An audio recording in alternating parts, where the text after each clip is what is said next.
Top. Touche pas à ma classe. Touche pas à ma classe. Touche pas à ma classe. Touche pas à ma classe. Touche pas à ma classe. Touche pas à ma classe. Touche pas à ma classe. Touche pas à ma classe. Touche pas à ma classe.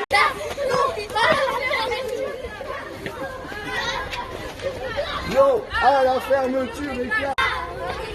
Touche pas, on déconne. Touche pas, on déconne. Touche pas, on déconne. Touche pas.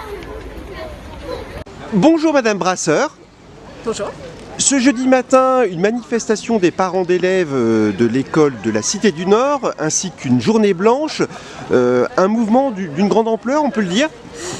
D'une grande ampleur par rapport au nombre d'élèves qu'on a à l'école. Effectivement, on est content parce qu'on s'est rejoint donc, devant la mairie ce matin à 10h pour protester entre guillemets contre la décision d'une éventuelle fermeture de classe dans notre école.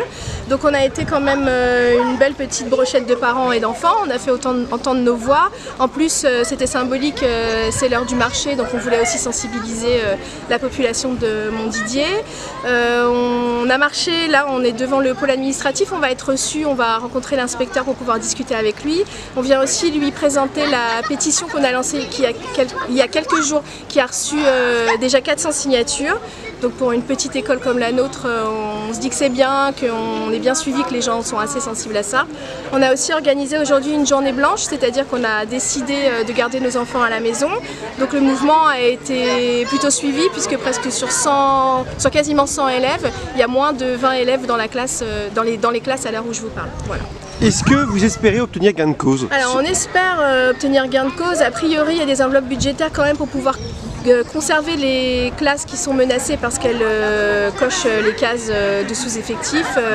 Donc on est pas mal de classes sur cette liste parce qu'effectivement il y a un problème de démographie en chute libre et l'année prochaine il y a très peu d'inscrits pour la rentrée dans plein d'écoles de la région.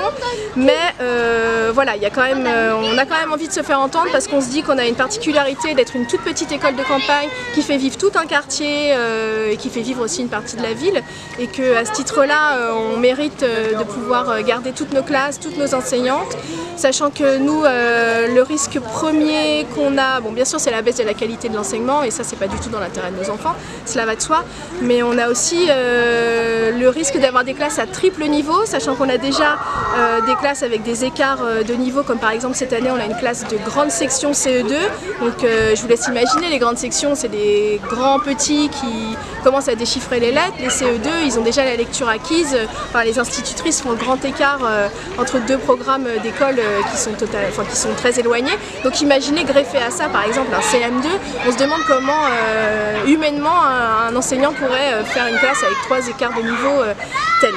Donc voilà, nous on a peur de ça, on pense aussi à tous les élèves en situation de handicap qui sont inclus dans notre école et qu'on tient absolument à garder avec nous et qui vont se retrouver encore plus derrière parce que déjà les instituteurs et les institutrices auront moins de temps à consacrer aux enfants, mais ces enfants-là, forcément qui en demandent plus, encore moins.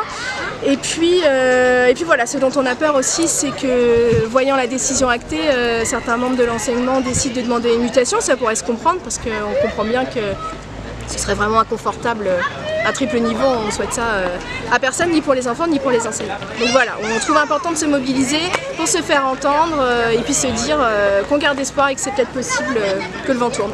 Merci beaucoup Madame Brasseur. Je vous en prie. Au revoir.